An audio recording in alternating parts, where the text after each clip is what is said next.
Hi there, today I want to talk about acne. I struggled with acne in high school. I actually was really late in my development as an adolescent or as a teenager, so I only started getting acne in my final year of school, and then I struggled with it right through university and into my first job.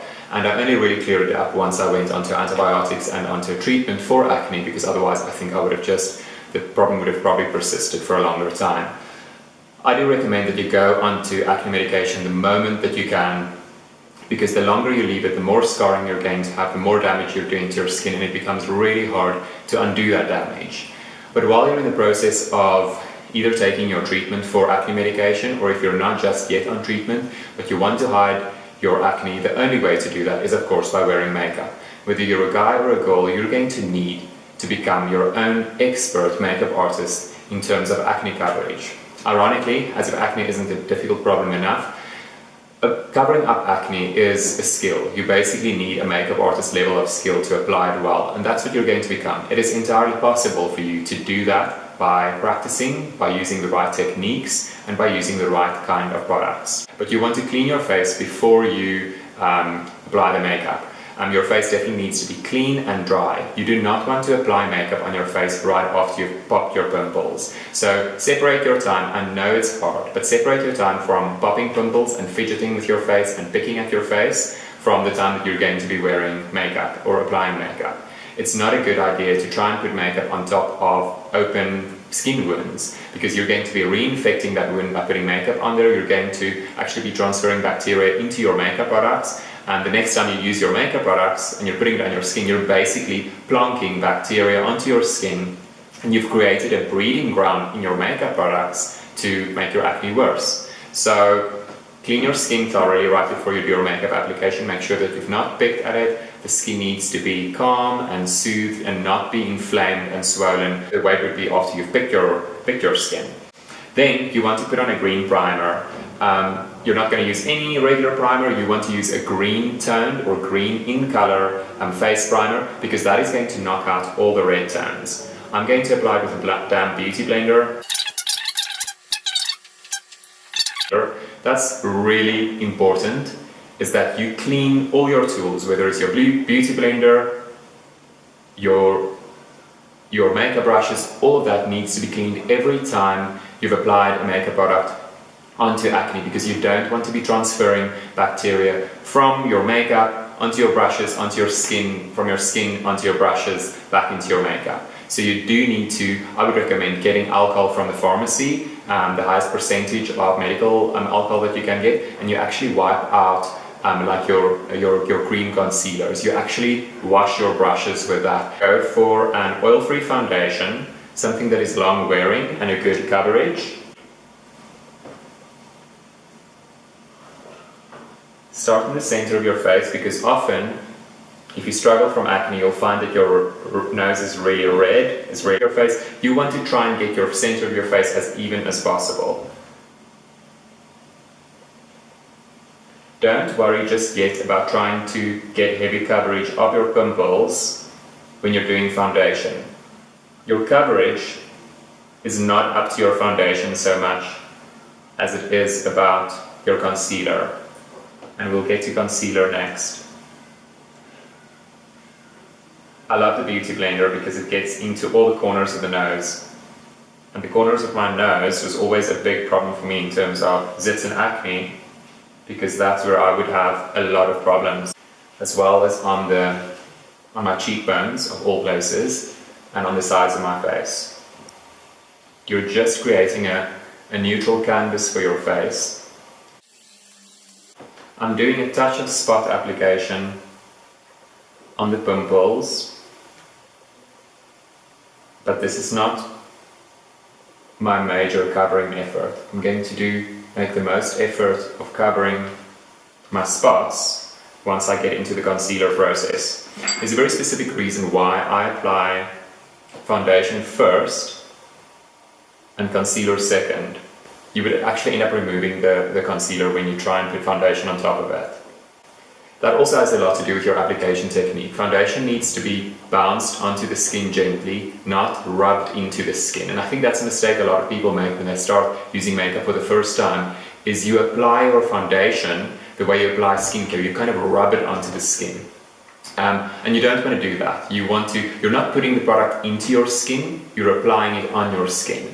So yes, you want to get it on there, but you want to do it gently enough that when you apply it, you're not kind of moving it around from the one place to the other place on your face, but that you're applying it in one spot and leaving the color, you're leaving the pigment there. It's important to emphasize that you obviously can't expect to apply makeup and it not look as though you don't have any acne at all. When people are going to come up close, they're going to see that you have acne, but it's going to look far less offensive, it's going to look far less gross than when you have these lots of red splotches and marks all over your face. Makeup can only go so far in terms of evening out the skin tone, but unfortunately it can't make the texture disappear, because obviously acne creates a lot of bumpiness on your skin. To get rid of that bumpiness, you need to go on a great skincare regimen and treatment specifically for acne to even out your complexion in terms of the discoloration and to smooth the texture of your skin.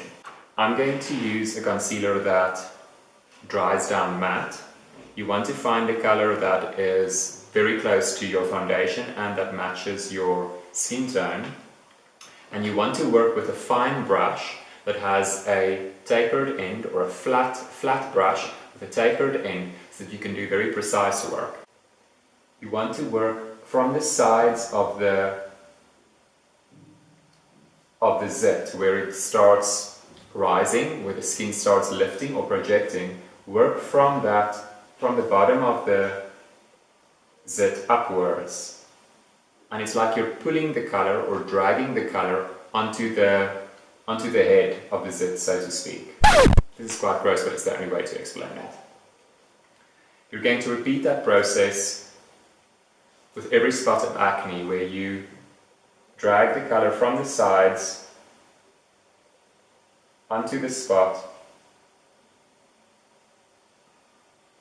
You want to put most of the color on the highest point of the zit. You don't want to blend right on top of the spot.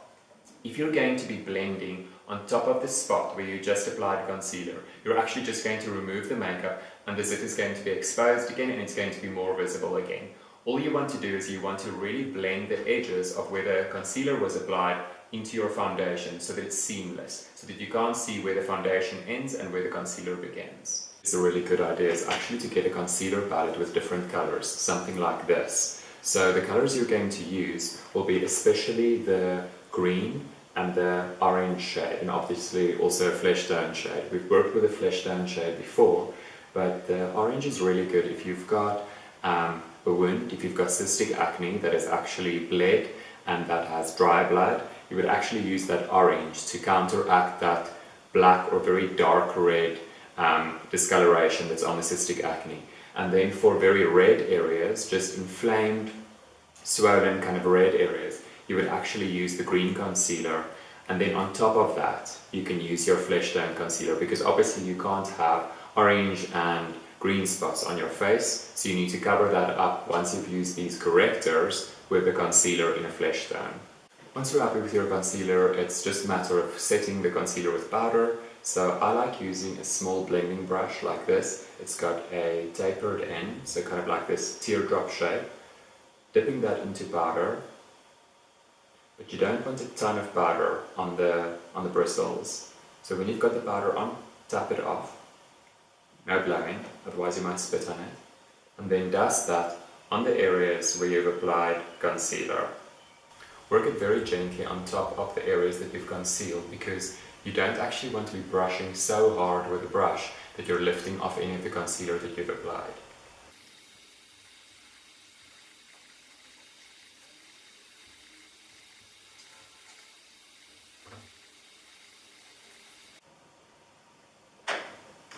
You can also go over your whole face with a big fluffy brush like this, again dipping it into the loose powder, shaking off the excess, and then just gently dusting it on.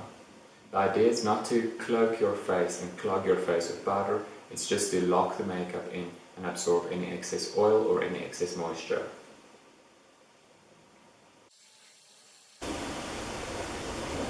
And that is how you cover up zits with makeup.